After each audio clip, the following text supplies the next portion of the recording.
Here we go. It's the 3-minute market update for the Atlanta area. This is Steve with the Malone Realty Group at eXp, fastest 3 minutes in real estate. And here we go. Let's talk about the thing that everybody's talking about real estate wise. And that's the interest rates. Where are we right now? Well, we've been holding in the mid fives for a little bit of time. We've kind of been wobbling in this area. We shot up through April into early part of May and really saw a dramatic increase in rates. We were at 2.75% in January of last year. Just 16 months later, we doubled that rate. We're at 5.5% right now.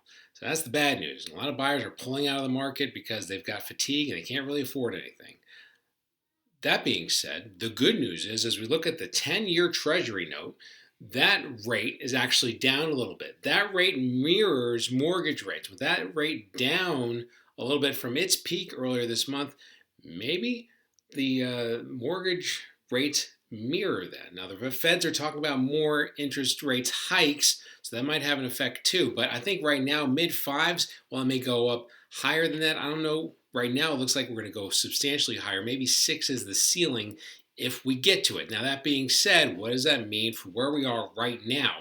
Right now, we're seeing less as far as the number of people putting in applications for mortgages. It's down about 1 to 2% from this time last week. This time last week was down about 10 to 12% from the week before that. So as we head into the busier time of year, we're having fewer people putting in mortgage applications.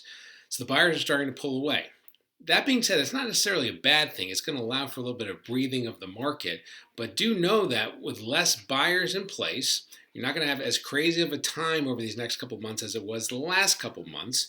If you're a buyer, even though the rates are higher, prices are higher, this could be your time to jump in and snag a deal this summer. For sellers, still a good opportunity for you to sell because we have low inventory. That's the third thing we want to talk about because I don't know when that low inventory is going to end. Yes, we're adding more houses. Okay, and yes, new construction is helping out by adding more houses. But new construction, some of the economists have been watching, new construction companies are starting to say, you know what, those rates are having a big impact on buyers. There might not be as many buyers, in 3 months as there were 3 months ago.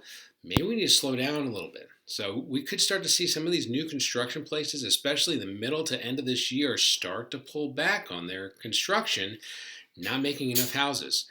So what's going to happen is really the long-term look at the national housing situation is we're going to be in a situation where we just don't have enough houses. Sometimes it's going to be a seller's market, sometimes an extreme seller's market, but I really don't see us getting into a buyer's market for a while, meaning home prices probably aren't coming down anytime soon.